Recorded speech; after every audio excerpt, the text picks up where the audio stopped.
House ஒய்ஃபா இருக்க நீங்களே பணத்தை சேர்க்க முடியும்.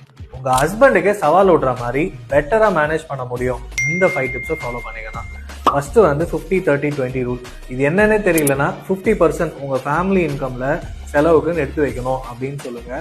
30% வந்து அடுத்த 2 வருஷத்துக்குள்ள நடக்க போற செலவுகள் ஓரளவுக்கு தெரியும், அதுக்காக பணத்தை எடுத்து வச்சிருங்க. 20% வந்து லாங் டேர்ம், பசங்களோட எஜுகேஷன், மேரேஜ், இல்லைன்னா உங்க ரிட்டையர்மெண்ட், வீடு வாங்குறது, இந்த மாதிரி விஷயங்களுக்காக எடுத்து வச்சிருங்க.